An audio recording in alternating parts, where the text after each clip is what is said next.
যাই, তাড়াতাড়ি ঘরের কাজ সেরে নিয়ে হোটেলটা খুলে বসতে হবে। গরম গরম ডাল পুরি, তার সাথে আলুর তরকারি, মানুষ যা ভালোবাসে। কিন্তু আজকে যে আলু একেবারে শেষ হয়ে গেছে। যাওয়ার সময় বাজার থেকে কিলো পাঁচেক আলু নিয়ে তবে হোটেলে যাব।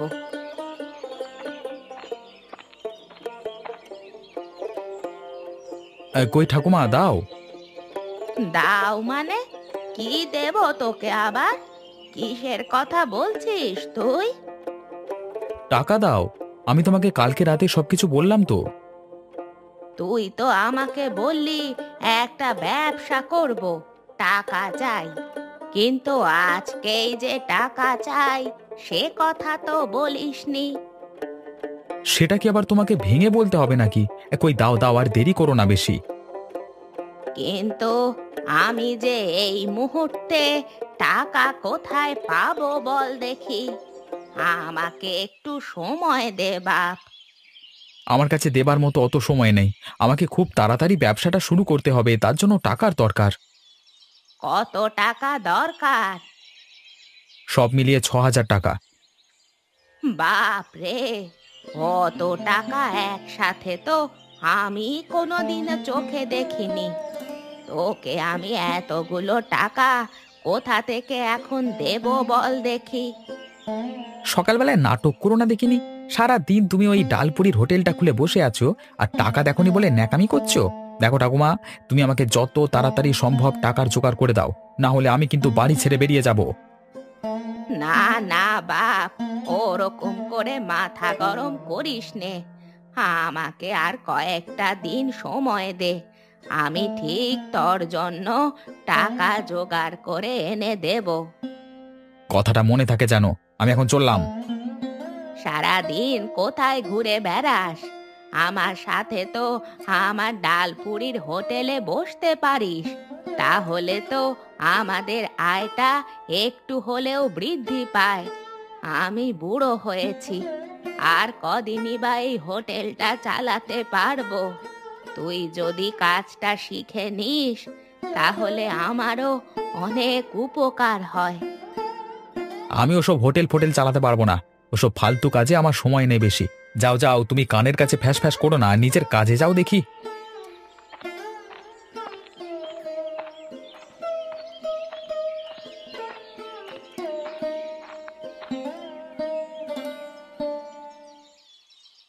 কই গো গিন্নি, কোথায় গেলে?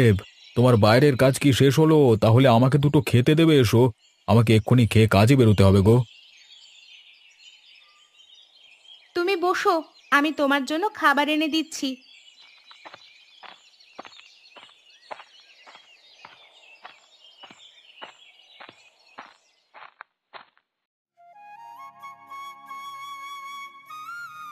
তা বাড়িতে মশলাপাতি কাঁচা সবজি সবকিছু আছে তো, নাকি কিছু আনতে হবে? না গো, অনেক কিছু মশলাপাতি শেষের দিকে। আমি বরং কালকে তোমাকে একটা লিস্ট করে দেব, তুমি সেগুলো থেকে বাজারগুলো করে নিয়ে চলে আসবে। ঠিক আছে, তাই হবে। আমি বরং আজকে আসবার সময় বুড়িমার হাতের গরম গরম ডাল পুরি কিনে আনবো। খেয়ে দেখবে কেমন খেতে। ঠিক বলেছ, বুড়িমার হাতের গরম ডালপুরি আমাদের অনেক দিন খাওয়া হয়নি। তা বুড়িমা কি এখন আগের মতোই ডালপুরি তৈরি করছেন, নাকি ডালপুরির মান কিছুটা কমেছে? না না, এই তো কবে আমি খেলাম, স্বাদ সেই আগের মতনই রয়ে গেছে। শুধু একটু বয়স হয়ে গেছে বলে বেশি পরিমাণে আর তৈরি করতে পারেন না, ফলে অনেক খদ্দের কিনতে এসে বাড়ি ফিরে যায়। হ্যাঁ তা বটে, ওনার বয়সটা তো অনেকটা হলো। তবে ওনার একটা নাতি আছে শুনেছিলাম, সে তো তার ঠাকুমাকে একটু সাহায্যও করতে পারে। ওর নাতিটা একদম অন্যরকম। আমি তো কোনোদিন ওকে হোটেলে আসতে দেখি না। শুনেছি নাতি নাকি ঠাকুমার কষ্টের প্রতি উদাসীন। ঠাকুমা কি করছে না করছে তার প্রতি কোনো খেয়াল নেই তার। বুড়িমা কত কষ্ট করে কত বছর আগে এই ডালপুরির হোটেলটা তৈরি করেছিলেন সে তো আমরা জানি। এখন যদি ওর নাতির এই উদাসীনতায় ডালপুরির হোটেলটা বন্ধ হয়ে যায়, তাহলে বুড়িমা কোথায় যাবে বলো দেখি। বুড়িমার আর কোনো চিন্তা নেই, ওনার বয়স হয়েছে। যত চিন্তা ওর ওই নাতিকে নিয়ে। সারাদিন তো আমি এদিক ওদিক ঘুরে বেড়াতে দেখি। কবে যে বুদ্ধি হবে কে জানে। তুমি তো ওকে একবার বুঝিয়ে বলতে পারো। এখন কি আর সেই সুযোগ আছে? কেউ কি আর ভালো কথা শোনে এখনকার যুগে? নাও গিন্নি, আমার খাওয়া হয়ে গেছে, আমি এখন কাজে বের হলাম।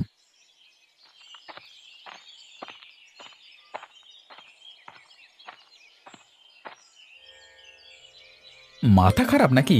ঠাকুমা যতই আমাকে বলুক, আমি কোনো দিনই ওই হোটেলে কাজ করব না। আমার কি একটা নিজস্বতা নেই নাকি? হ্যাঁ অরিত্র, এই জেদটা হামেশাই বজায় রাখবি। তো ঠাকুমা যতই তোকে জোর করুক, তুই কিন্তু কোনো কিছুতেই হার মানবি না।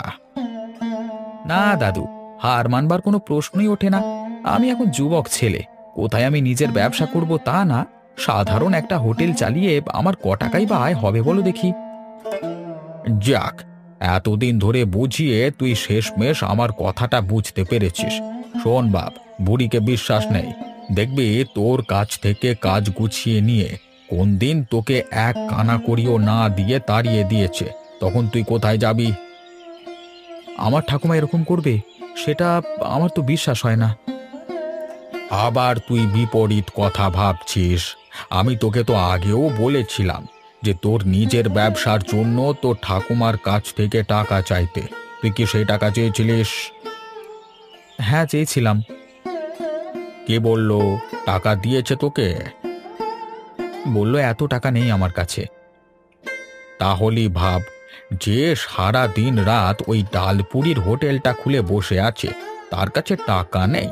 আসলে তোকে বড় হতে দেবে না, তোকে কিছুই দেওয়ার ইচ্ছে নেই। হ্যাঁ, আমরা তো ওই বুড়িকে দেখে আসছি অনেক দিন ধরে, আর আমার বয়সটাও কম হলো না। আমি জানি ওই বুড়ির মনোভাব কেমন। সত্যি দাদু, তুমি কথাটা ভুল বলনি। এখন আমি কোথায় যাই বলো দেখি? কোথায় আবার যাবি? ওই বুড়ির কাছ থেকেই টাকা আদায় করে ছাড়বি, তারপর নিজের ব্যবসা খুলবি। ব্যবসার জন্য কারো সঙ্গে কথা হয়েছে? নবীন কাকার সঙ্গে কথা হয়েছে, সে ব্যবসার কিছু বলেনি, তবে কাজ দেবে বলেছে, কিন্তু তার বদলে আমার কাছ থেকে ৬,০০০ টাকা চেয়েছে। ব্যাস, তাহলে আর কোনো কথাই নেই। তোর হাতের কাছে সুযোগ আছে, এখন তুই সেই সুযোগকে কিভাবে কাজে লাগাবি সেটা তোর ব্যাপার। হয় তুই তোর ঠাকুমাকে চাপ দিয়ে টাকা উসুল কর, আর না হলে কিচ্ছু পাবি না হাজার চেষ্টা করলেও। না দাদু, আমিও ছেড়ে কথা বলবার ছেলে নই। এখন ভালোই ভালোই চেয়েছি, এর পরের বার জোর করব। তাতেও যদি না দেয়, ঘরে জিনিসপত্র বিক্রি করে আমি ৬,০০০ টাকা জোগাড় করব, তাতে যা হবে হোক। হ্যাঁ, এই তো একদম ঠিক পথে নিয়ে যাচ্ছি। এইভাবে বুড়ির ঘরকে ধ্বংস করে দিতে হবে। এই তছনছ করে দেব সবকিছু আমি।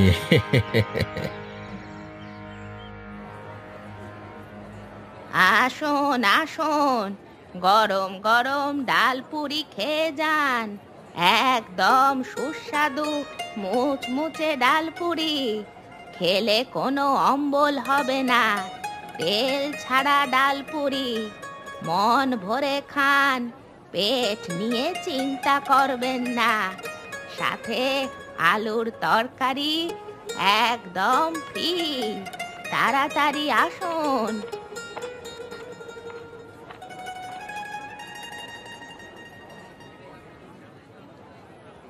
কি ব্যাপার বুড়িমা, আজকে তোমার হোটেল খুলতে এত দেরি হলো যে? কাজ ছিল নাকি? আর বলিস নে বা, একদম আলু ছিল না হোটেলে। বাজারে গিয়ে দরদাম করে আলু আনতে অনেকটা দেরি হয়ে গেল। আসলে বুড়ি হয়েছি তো, হাত পার তেমন ভালোভাবে চলে না। তা তোমার নাতিকে বলো না কেন, ও তো তোমাকে একটু সাহায্য করতে পারে। ও এখনো ছোট ছেলে, এখন থেকে ওকে হোটেলে বসাবার কোনো মানে হয় না। তাই জন্য আমি একা হাতেই সব কিছু করবার চেষ্টা করি। না না বুড়িমা, শোনো, তুমি এই ভুল করো না। তুমি যদি তোমার নাতিকে এখন থেকে সবকিছু শিখিয়ে রাখো, তাহলে দেখবে বড় হতে হতে তোমার ডালপুরির হোটেলকে নিজের হাতে অনেকটা বড় করবে। আর যদি অনেকটা দেরি হয়ে যায়, তাহলে দেখবে কাজকর্মে তোমার নাতির মন বসবে না। ঠিক আছে বাবা, তুমি যখন বলছো তাহলে আমি একবার বলে দেখবো না হয়। তা তুমি বাবা বসো, আমি তোমাকে ডাল পুরি দিচ্ছি।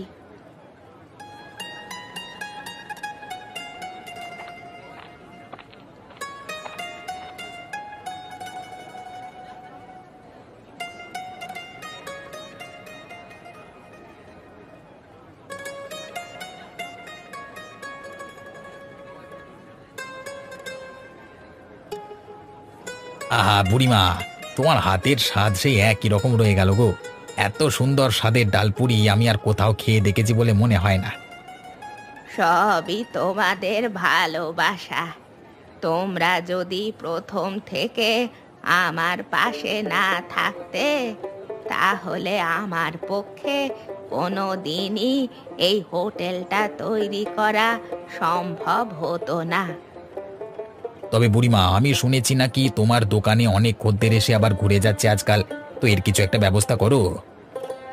আসলে বয়সের সাথে সাথে বেশি পরিমাণ কাজ করলে খুব কষ্ট হয়। তাই আগে যেমন অনেক ডালপুরি তৈরি করতাম, তেমন আর এখন পারি না। সেই কারণেই অনেক খদ্দের এসে ডালপুরি আর পায় না। তাহলে বলো বুড়িমা, আমি তোমাকে এই কিছুক্ষণ আগে ঠিক কথা বললাম কিনা? তোমার নাতিকে এই হোটেলে বসানো একান্ত প্রয়োজন। না হলে এভাবে চললে তো তোমার ব্যবসা ধীরে ধীরে খারাপের দিকে যেতে থাকবে। এই সুযোগে যদি অন্য কেউ ডালপুরির দোকান দিয়ে দেয় তাহলে মুশকিল। হ্যাঁ বাবা, ক্ষতি তো আমার হচ্ছে বটেই। তোমরা তো দেখেছো আমি কত কষ্ট করে এই ব্যবসাটাকে দাঁড় করিয়েছিলাম আমার ছেলে হারানোর পর। কত ইচ্ছে ছিল ব্যবসাটাকে অনেক বড় করব, কিন্তু সেসব আর পারলাম কই। আশা ছেড়ো না বুড়িমা, আমার বিশ্বাস তুমি না পারো তোমার নাতির হাত ধরে ঠিকই এই হোটেল সকলের কাছে আরো নাম করবে, আরো উন্নত হবে। শুধু সময়ের অপেক্ষা। তাই যেন হয় বাবা, তাই যেন হয়।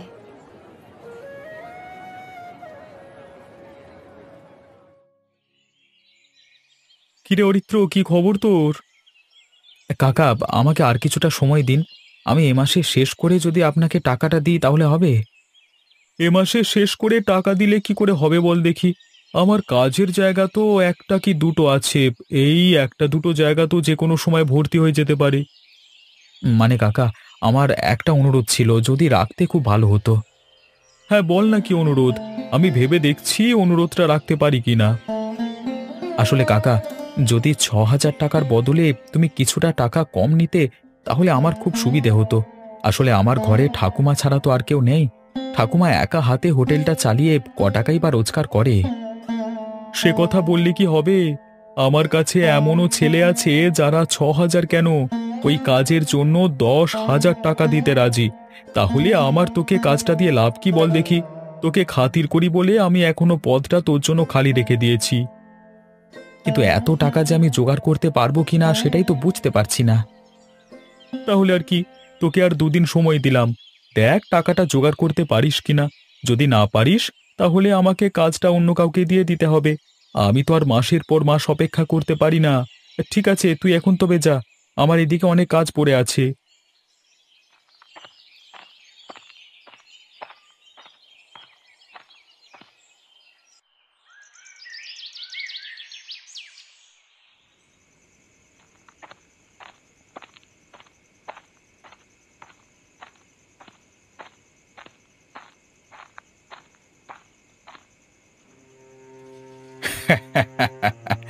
দেখলেও লজ্জা হয়। কোথায় এই বয়সে একটু বিশ্রাম নেবে তা না, এখনো কাজ করে মরতে হচ্ছে। একখানা নাতি হয়েছে বাপু, বুড়িমা যে এত কষ্ট করছে সেটা দেখেও না দেখবার ভান করে রয়েছে। কি অবস্থা! তোমার আবার কি দরকার? আমাকে দেখে খুব হাসি পাচ্ছে না? ভালো ভালো, হেসে নাও। আমি তো তাও কাজ করে খাই, তোমার মতো ফোকটিয়ায় তো আর খাই না। এই মুখ সামলে কথা বলো বলে দিলাম। আমি ফকটিয়ায় খাই মানে? আমি কারোর কাছ থেকে কি মেরে খাচ্ছি নাকি? তাছাড়া আর কি, সারাদিন তো কোনো কাজকর্ম দেখি না, শুধু লোকের কি করে ক্ষতি করা যায় সেই ধান্দা করে বেড়ানো হয়। মুখে বড় বড় কথা। তুই যে জায়গাটায় হোটেল খুলেছিস না সেই জায়গাটা কার জানিস তো? তুমি তো সারা জীবনই নিজের বলে চালিয়ে এসেছো, কিন্তু প্রমাণ তো দেখাতে পারোনি। তোমাদের মতো লোকেদের প্রমাণ দেবার আমার কোনো প্রয়োজন নেই। আমি আগেও বলেছি, এখনো বলছি, তুমি আমার জায়গা মেরে নিয়ে সেখানে নিজের ব্যবসা খুলেছো। সারা জীবনই এরকম চিৎকার করে যাও, কাজের কাজ কিছুই হবে না। মানুষের পেছনে লাগা ছাড়া সারা জীবনে করেছোটাই বা কি? তুমি কি একটা ডালপুরির হোটেল খুলে একেবারে গ্রামের মানুষকে উদ্ধার করে দিয়েছো নাকি? উদ্ধার না করতে পারি, খাইয়ে পেট তো ভরাতে পারছি, এতেই অনেক। তোমার সঙ্গে ফালতু বকবার সময় আমার নেই, আমি এখন চললাম এখান থেকে।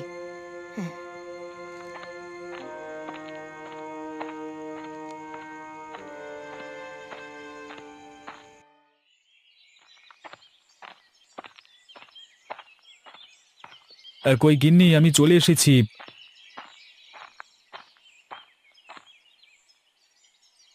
এই দেখো, তোমার জন্য বুড়ির গরম গরম ডালপুরি এনেছি। তুমি এক কাজ করো, ডালপুরিগুলো নিয়ে গিয়ে তুমি থালায় ঢালো, আমি হাত মুখে জল দিয়ে আসি। ঠিক আছে, তুমি হাত মুখে জল দিয়ে এসো।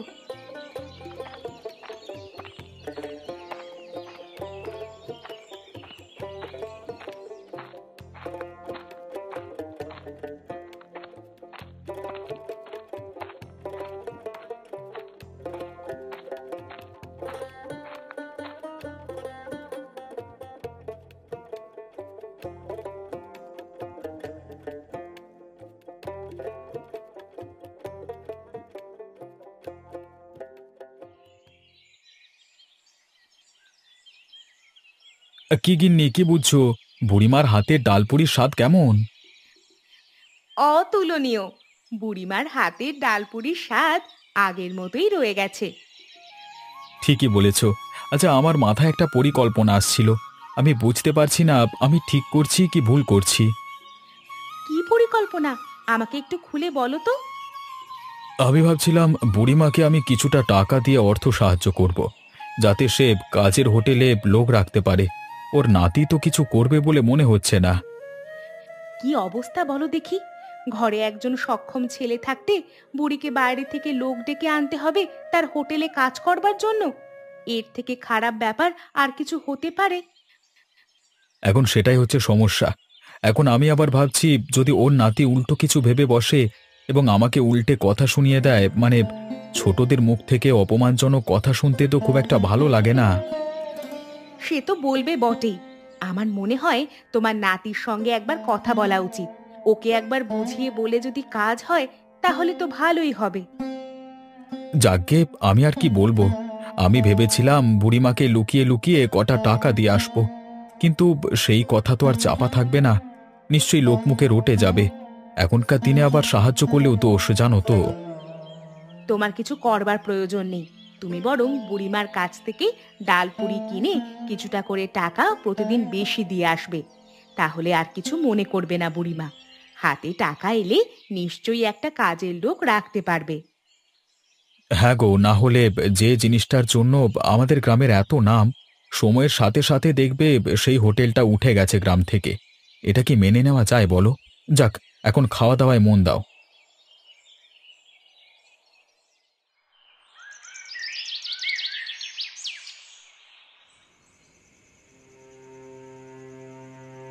তুমি নিজের হাতে আমার জীবনটা ধ্বংস করছো। একমাত্র নাতিকে তুমি সারা জীবনে দিয়েছো কি? তোকে দেবার মতো আমার কাছে আছেই বা কি বল বাবা। সত্যি তো, তোকে জীবনে আমি কিছুই দিতে পারিনি। তোর জীবনটা আমি নষ্ট করছি। কয়েকটা টাকা চাইলে ব্যবসা করবার জন্য, সেটাও আমি তোকে দিতে পারলাম না। দিতে পারলাম না বলে তো হবে না, দিতে হবে। আর যদি দিতে না পারো তাহলে আমি আগেও বলেছি, এখনো বলছি, আমি এই বাড়ি ছেড়ে অনেক দূরে চলে যাব, তখন দেখবো তুমি কি করে বাঁচতে পারো। এরকম কাজ করিস নে বাবা।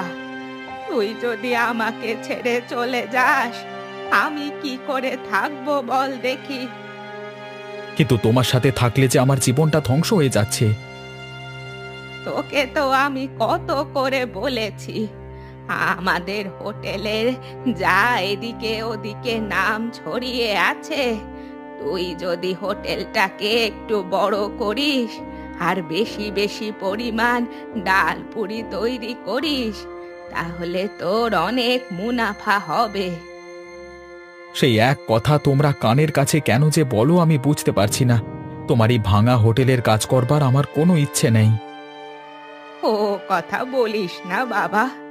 এই হোটেল চালিয়ে আমি এক সময় তোকে ছোট থেকে বড় করেছি। আজ এই হোটেল না থাকলে তুইও যে বড় হতে পারতিস না বাপ। ওসব ফালতু কথা বলে আমার লাভ নেই। যে বিষয়গুলো তুমি বোঝো না সেই বিষয় নিয়ে কথা বলো না। আচ্ছা, তুই যে ব্যবসা করছিস, এই 6,000 টাকা তুই কাকে দিবি সেটা তো অন্তত বলা যেতে পারে। সেটাও বলা যাবে না, এটা আমার একান্ত ব্যক্তিগত বিষয়। তুই অনেক বড় হয়ে গেছিস বাবা, সত্যি। তুই যে এরকম কোনোদিনও পরিবর্তন হয়ে যাবি এ আমি ভাবতে পারিনি। তাহলে ভেবে নাও, ওই তোমার চোখের জল দেখিয়ে আমার সাথে ন্যাকামো করো না। আমার একদম ভালো লাগে না। কালকের মধ্যে তোমার কাছে জমানো যা টাকা আছে আমাকে দিয়ে দাও, আমি কাল থেকেই ব্যবসাটা শুরু করব।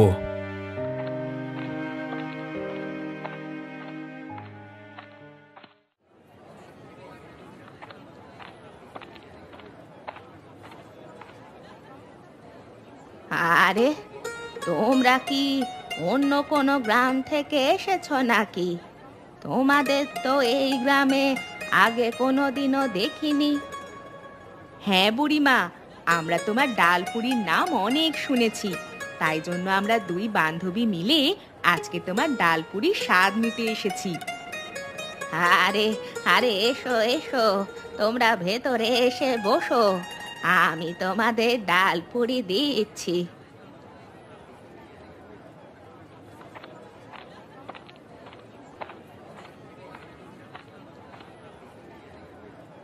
ঠাকুমা, থালা দুটো আমাকে দাও, আমি ওদেরকে ডালপুরি পরিবেশন করে দিয়ে আসছি। আরে বাবা, তুই এখানে কি করছিস? আমার নিজের হোটেলে কাজ করছি, আবার কি করব।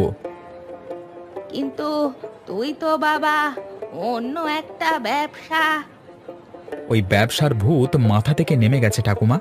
আজ থেকে আমি আমাদের এই ডালপুরির হোটেলটা কি করে বড় করা যায় সেই চিন্তা ভাবনা করব। হঠাৎ করে তোর এত পরিবর্তন হলো কি করে বাবা? আমি তো কিছুই বুঝতে পারছি না। কিছু লোক তোমার আমার মধ্যে সম্পর্কের ভাঙন ধরানোর চেষ্টা করেছিল। আমি যদি তাদের মনোভাব আজকে না জানতে পারতাম, তাহলে তোমার 6,000 টাকা আজকে জলে চলে যেত। এই কাজের মধ্যে নিশ্চয়ই হরিহর আছে, তাই তো? হ্যাঁ আছে। যাক, ওদের কথা বাদ দাও। আমি যা বলবার মুখের উপর বলে এসেছি, এখন আর পেছনে তাকাবার কোনো মানে হয় না। আজ থেকে আমি এই ডালপুরির হোটেল আরও উন্নত করবার চেষ্টা করব, যাতে আরও 4 গ্রাম থেকে মানুষ এসে তোমার ডালপুরি খেয়ে যায়। তোর কথা শুনে আমি খুব খুশি হলাম।